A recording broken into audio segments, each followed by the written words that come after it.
You voted. I did. You protested. Again. You postcarded. So many Sundays. You posted on social media. Got some likes. And you're still reeling from all the terrible news.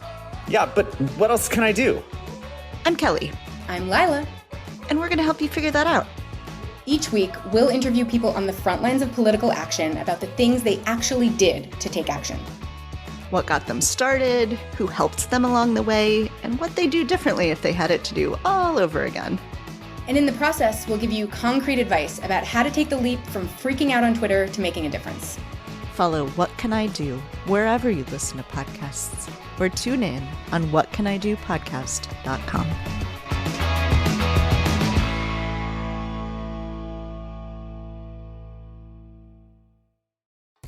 Hi, I'm Liz Winstead. I'm Moji Alawode Al. And we're the hosts of Feminist Buzzkills, the only weekly podcast that helps you navigate the post-Roe hellscape. We dissect all the news from that sketchy intersection of abortion and misogyny with our guests, the abortion providers and activists working on the ground. Plus, we have amazing comedians to help us laugh through the rage. Feminist Buzzkills drops Fridays wherever you get your pod fix. Listen and subscribe, because when BS is poppin', we pop off. MSW Media.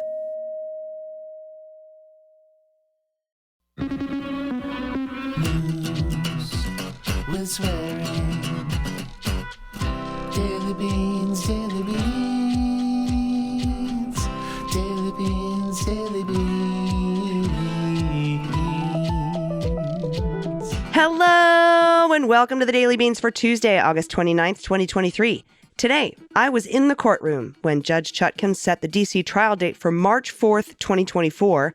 Mark Meadows took the stand at a hearing in Fulton County over his motion to move his trial to federal court. Pete Navarro took the stand in D.C. for his motion to dismiss count 1 of his criminal contempt indictment.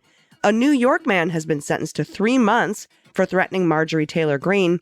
And Ohio Republicans infused their ballot proposal with anti-abortion language. I'm your host, Allison Gill. Hoo boy, what a day. I was at Prettyman Federal Courthouse today. I was in Judge Chutkan's courtroom for the trial date hearing. I was in Judge Amit Mehta's courtroom for Pete Navarro's motion to dismiss his contempt charge, at least count 1 of it. And I was not in Atlanta, but we had Meadows and Raffensperger take the stand in Meadows' bid to move his trial from state court to federal court. Then I recorded Cleanup on Aisle 45 with Pete Strzok, where we go over the Atlanta case in detail. So definitely check out tomorrow's new episode of Cleanup on Aisle 45. I got to speak at Glenn Kirshner's Justice Gathering this past Saturday, which I told you about. Got to meet all the Justice Warriors. That was amazing. Just an incredible justice-y couple of days. So thank you all so much for being here with me today to discuss it. Dana's out because she's traveling, but I have a lot to tell you about. So let's hit the hot notes. Hot notes. All right, first up from the New York Times, a battle over whether to move the Georgia racketeering case against Donald J. Trump and his allies to federal court began in earnest on Monday when Mark Meadows, former White House chief of staff, testified in favor of such a move before a federal judge in Atlanta. This is a federal judge now. This is Judge Jones. Under questioning by his own lawyers and by prosecutors, Meadows stated emphatically that he believed that his actions detailed in the indictment fell squarely within the scope of his duties as chief of staff. But he also appeared unsure of himself at times, saying often that he couldn't recall details of events that he should have recalled. In late 2020 and early 2021, quote, "My wife will tell you sometimes that I forget to take out the trash," he told Steve Jones, United States District Court judge. But he also said he forgot or didn't even know that Trump was contesting the outcome of the election in certain states. Whatever. At another point, during the day-long hearing, he asked whether he was properly complying with the judge's instructions, saying, "I'm in enough trouble as it is." The effort to shift the case to federal court is the first major legal fight since the indictment of Trump, Meadows, and 17 others by Fani Willis, district attorney in Fulton County.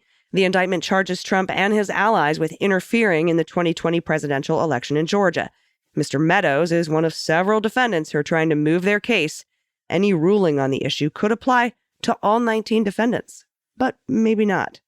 I don't know. Meadows is kind of uniquely situated as a former chief of staff. Meadows testified that Trump directed him to set up the now famous phone call on January 2nd, 2021, between Trump and Raffensperger.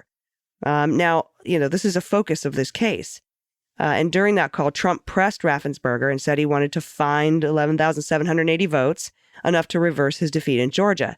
Mark Meadows said, "I was asked to reach out." He said Trump wanted to make the call because he believed that fraud had occurred and wanted to resolve questions about the ballot signature verification process. Quote, "We all want accurate elections," Meadows said. Raffensperger also testified at the hearing after being subpoenaed by Fani Willis, recounting how he had ignored earlier calls from Mr. Meadows. "I didn't think it was appropriate," he said, and he initially tried to avoid the January 2nd call with Trump as well. Quote, "Outreach to this extent was extraordinary," he said. "If the effort to move the case to federal court succeeds, it could benefit the Trump side by broadening the jury pool beyond Fulton County into outlying counties where the former president has somewhat more support, but the whole district is still Democratic. It could also slow down at least some of the proceedings. If the case remains in state court, 3 of the defendants are likely to face trial starting in October. Kenneth Chesebro has already been granted an early trial, a right afforded under Georgia law, and Sidney Powell has sought the same, and John Eastman is expected to do it too. Removing cases to federal court requires persuading a judge that the actions under scrutiny were carried out by federal officers as part of their official job. Earlier this year, Trump failed in his attempt to move a New York State criminal case against him to federal court. His argument in the case was seen as particularly tenuous. Meadows was cross-examined by Anna Cross, a veteran prosecutor who's worked for district attorneys in 3 Atlanta area counties.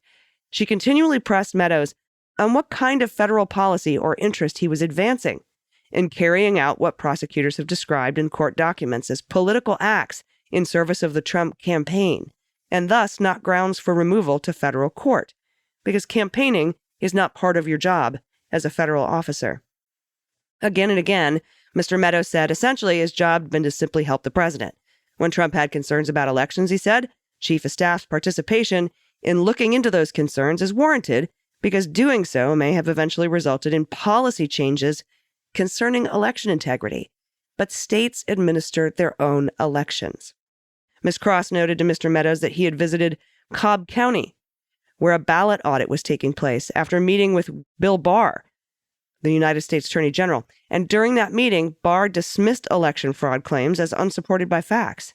Meadows replied that in his mind, there were still allegations worthy of investigation, so he took it upon himself. During his testimony, he discussed the trip he made to Cobb County during the audits of signatures. He was turned away after trying to get into a room where state investigators were verifying signatures. Meadows said that he had been in the area visiting his children, and he was just stopping by. I was just in the neighborhood. He went to the auditing location because he was anticipating Trump would eventually bring up the Cobb County review. He said what he found was a very professional operation. The case continues to move forward in state court. On Monday, Judge Scott McAfee scheduled arraignments of Trump and the others for September 6th. It's possible that some or all of the arraignments will not be conducted in person, given the heightened security requirements involving a former president.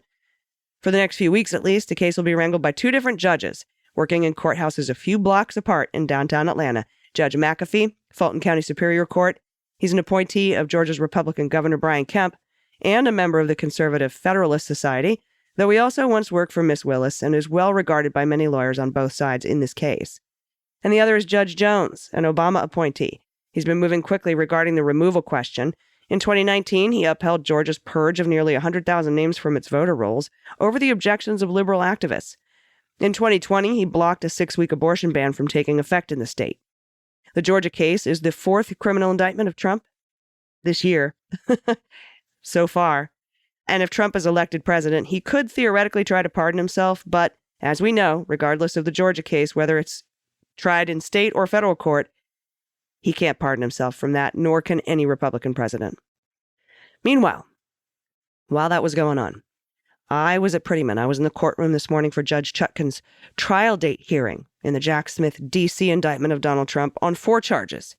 Title 18, U.S. Code 371, conspiracy to defraud the United States, 1512K, conspiracy to obstruct an official proceeding, 1512C2, obstructing an official proceeding, and 241, conspiracy against rights, namely our right to vote and have our votes counted.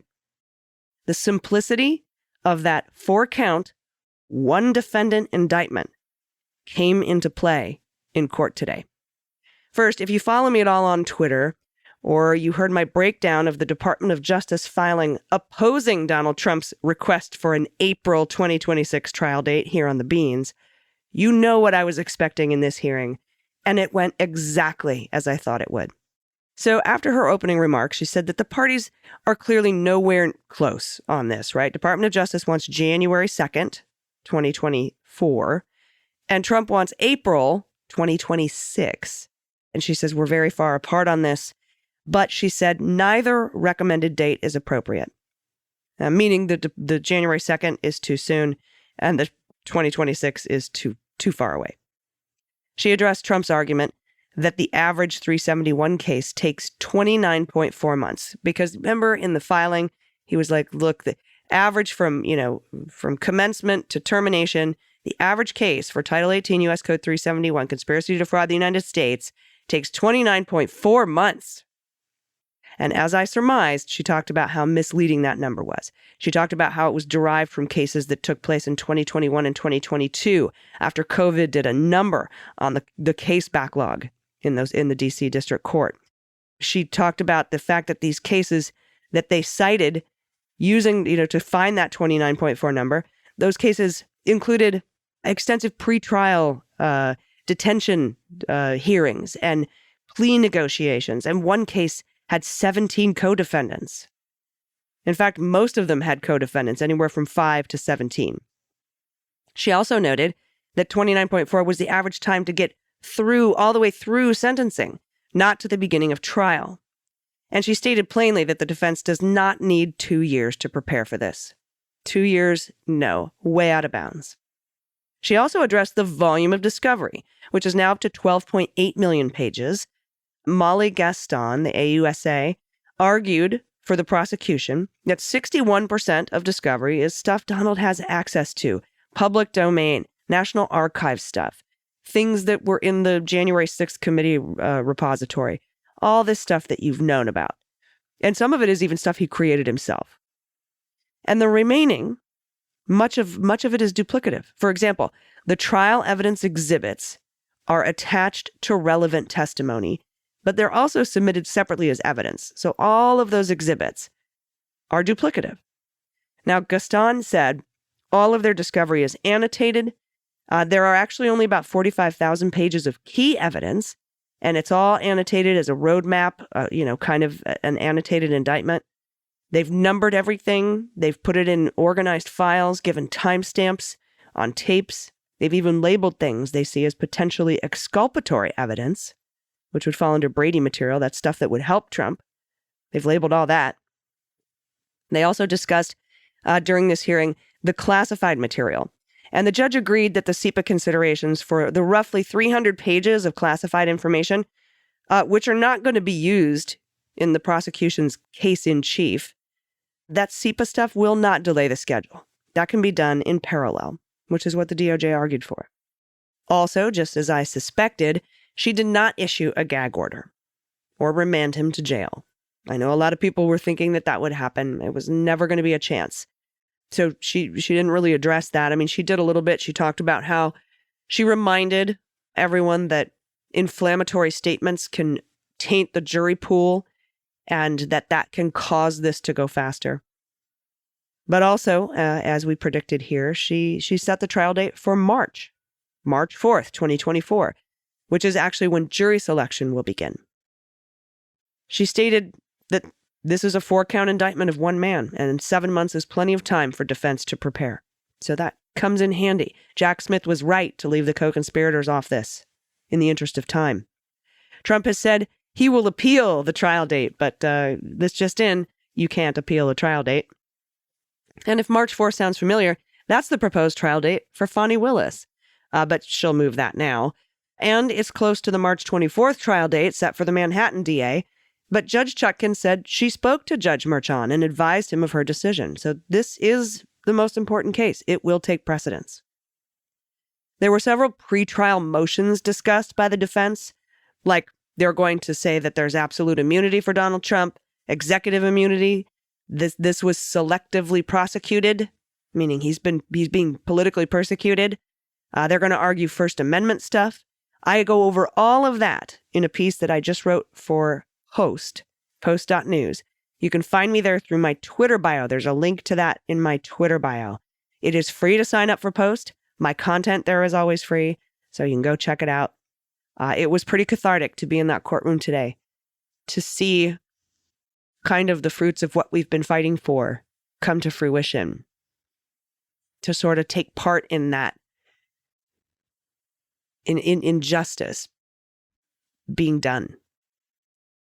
It was very moving to be there. Jack Smith was there. We made eye contact at one point. He had a security detail of like 6 people. The only person in the courtroom that did.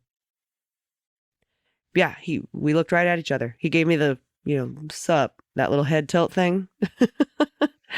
And I did it back to him. Hey, buddy.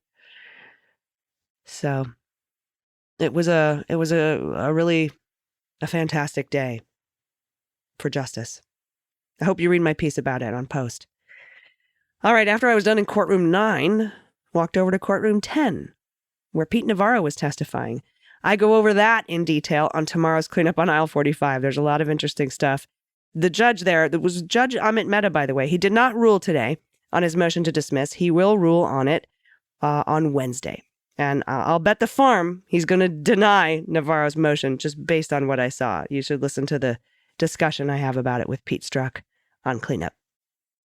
All right, in other news, away from the courtroom, Zoe Richards at NBC, a New York man who made threatening phone calls to Marjorie Taylor Greene's office last year, has been sentenced to 3 months in prison.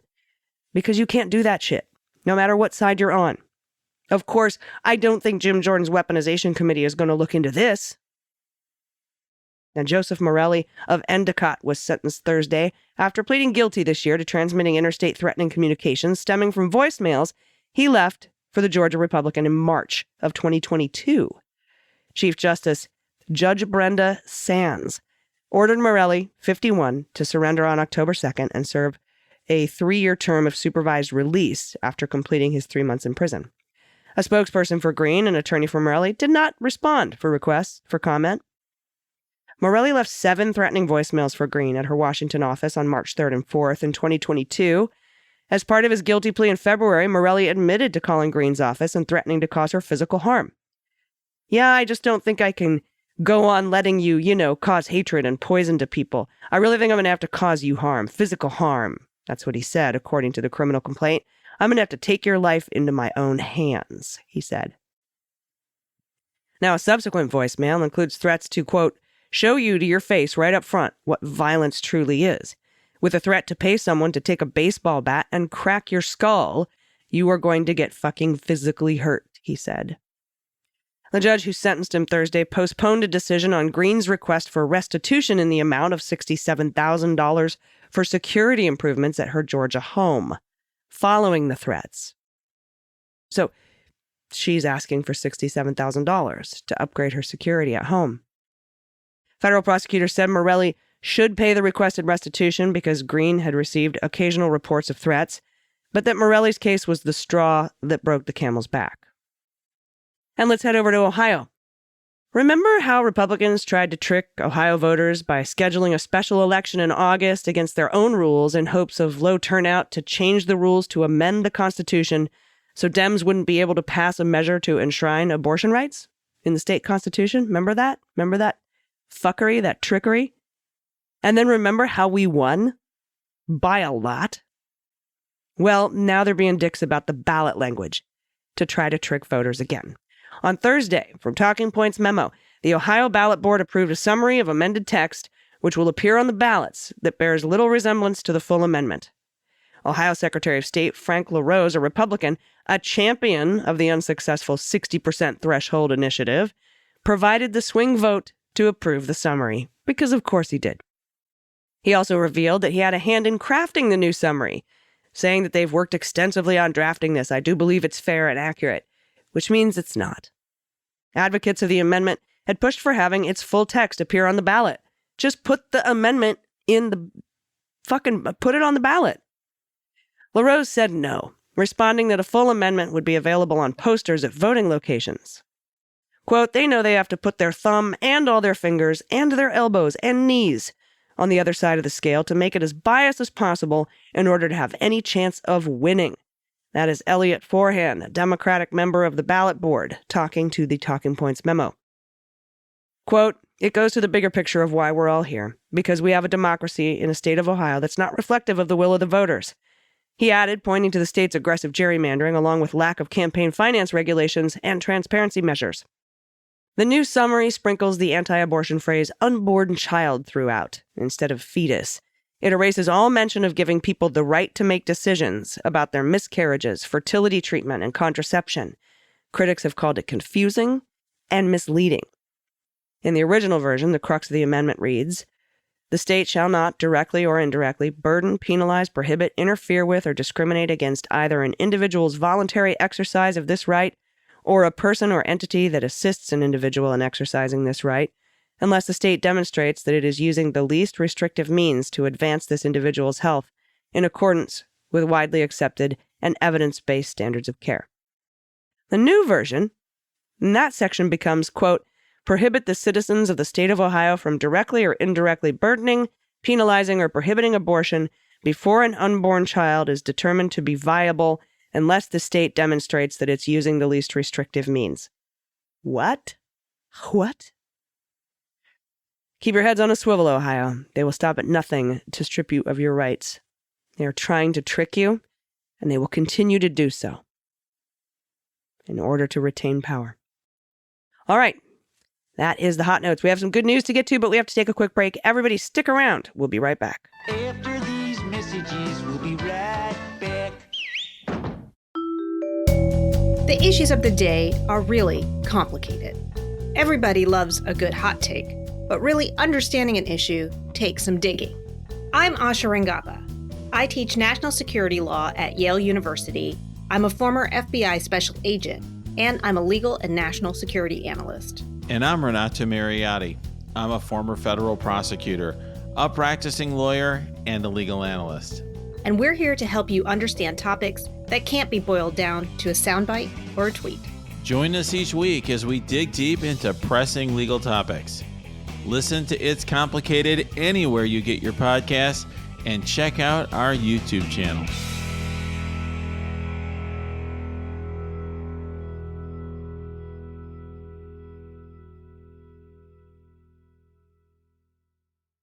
Everybody, welcome back. It's time for the good news. Who likes good news, everyone? Then good news, everyone.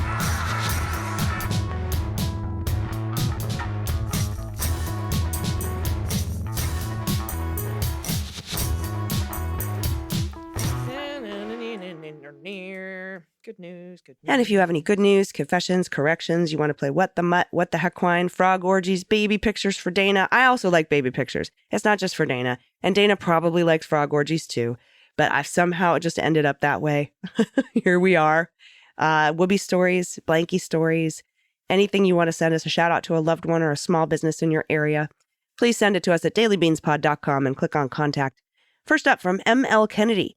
Hello all, just a minor correction. Vivek is pronounced like Vivek. It rhymes with mistake. It's a good way to remember it, M.L. Kennedy.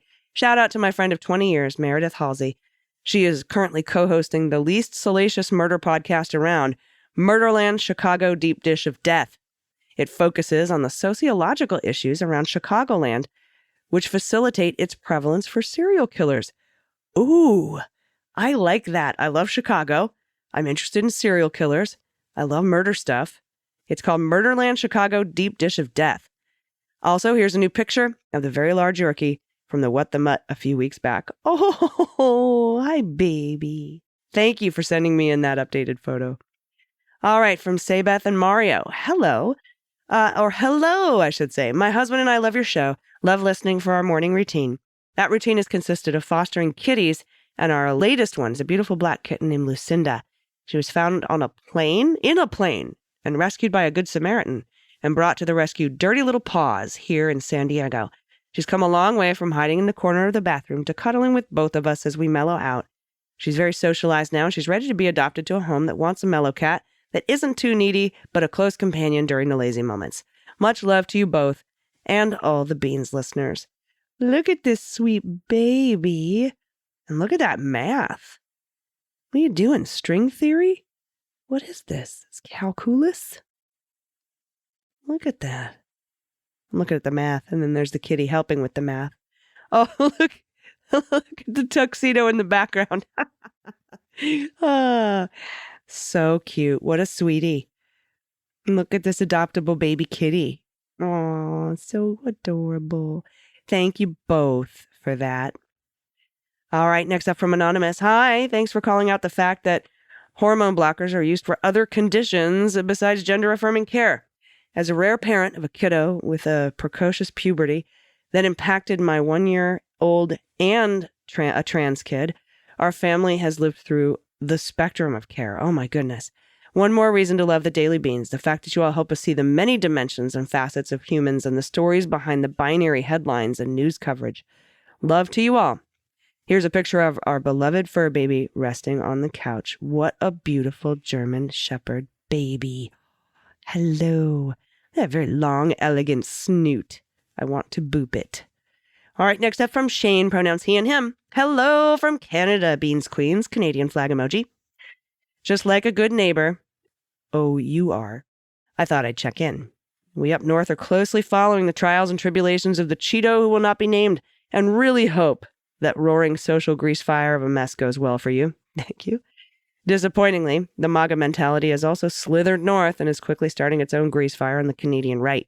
We have our work cut out for us, too, it seems. In any event, thanks for all your excellent coverage. The Beans are usually a step or two ahead of the larger outlets when it comes to the smaller details that matter to me. On that note, with some of the flying monkeys now taking the speedy trial route in Georgia, is there any more news on De Oliveira's invocation of his speedy trial rights in Florida case last Tuesday? Here's a production note. Asha and Renata will be covering this on the next episode of It's Complicated, an MSW Media podcast that's coming out this Friday. Shane goes on to say, methinks the Trump train is beginning to derail. I agree with you, sir. Lastly, I would like to introduce Jack. This lazy two-bit, no accountable kibble rustler came to me as a 7-year-old rescue at a time when my marriage had just ended, bankruptcy and house foreclosure had just begun, and everything in my world went dark. Also, a picture from that time showing my then 7-year-old son playing with the new arrival. Then a picture with the same two knuckleheads 11 years later. Through many changes and so much difficulty, we came through the dark together. I am now debt-free, out of the closet, remarried to a fine Southern gentleman from Gastonia, North Carolina, which is why the small details matter to me. Thanks for all you're doing, for all 3 pods, and for the swearing, especially the swearing. This cat looks like my cat, Booba, who I miss dearly. Look at this baby. He looks like a bit of a chunker. Oh, cute kid, too. Thank you for this. Yeah, it's been a long road. It's been a long road, my friend. I'm so glad that you're doing well. And this cat is awesome, and so is the kid. All right. Leah, pronouns she and her. After hearing the fabulous Psychic Chickens episode, I just had to share this painting I did for the Year of the Rooster in 2017. It's called Cockalorum, defined as an aggressively and offensively selfish and conceited person. Of course, it depicts the former guy, now known as PO 1135809. I offer prints at my Etsy shop, Curious Art Lab, with profits going to the ACLU. Leah, that is so cool. Most of my art is more of a lighthearted escape from reality, but sometimes my political beliefs do bubble in over a painting. I also have a pink pussycat print that I did to celebrate the Women's March titled Nasty Nation, after the former guy's comments about nasty women. Profits from that one go to Planned Parenthood. I'm so grateful to you both for helping me stay fully informed in a way that also protects my sanity and makes me smile. And it's comforting to know how many others are out there listening who share the goal of justice for all, with love and solidarity. This painting is fucking rad.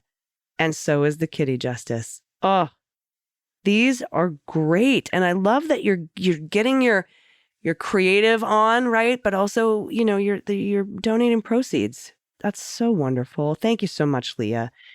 Truly incredible art. I absolutely love these so much. And the stuff in the background, so very cool. Cockalorum. Thank you all for your submissions. These were wonderful. It's been a great couple of days. I fly back to San Diego tomorrow, which means that because of travel delays, I'll probably be solo again tomorrow. But Dana will be back, I promise, as soon as our traveling is done. And then I don't have a lot of travel for a while, so it'll be nice to bloom where I'm planted for a minute. Until tomorrow, everybody, please take care of yourselves, take care of each other, take care of the planet, take care of your mental health. Vote blue over Q and bring someone with you. I've been AG, and them's the beans. The Daily Beans is written and executive produced by Allison Gill with additional research and reporting by Dana Goldberg. Sound design and editing is by Desiree McFarlane, with art and web design by Joelle Reeder with Moxie Design Studios. Music for The Daily Beans is written and performed by They Might Be Giants, and the show is a proud member of the MSW Media Network, a collection of creator-owned podcasts dedicated to news, politics, and justice. For more information, please visit mswmedia.com. MSW Media. When it comes to sleep, overheating is a nightmare. One way to stay cool? The all-new Tempur-Pedic Breeze Collection, available at Ashley. The Tempur Breeze Collection is the ultimate solution for hot sleepers, pairing all-new cooling technology that pulls heat away from the body with the comfort you expect from Tempur-Pedic. So it's cool from the second you lie down, all throughout the night. Head to your local Ashley store to talk to a sleep expert and shop the Tempur-Pedic Breeze Collection today. Hi, I'm Frances Callier. And I'm Angela V. Shelton. And we're Frangela. You know what you need in your life? The Final Word Podcast. Yes, you do. That's right. It is the final word on all things political and pop cultural. Where we make real news real funny. Where we inspire you so you can #resist. Subscribe and get a new episode of the Final Word Podcast each week. It's the news we think you need to hear. That's right. We think you need to hear it. Okay? Yeah, it's what we say so. That's right. And because all we do is give, every Thursday you can listen to our hysterical podcast, Idiot of the Week. We round up the stupid because you know what? Somebody has to. Okay. All we do is give.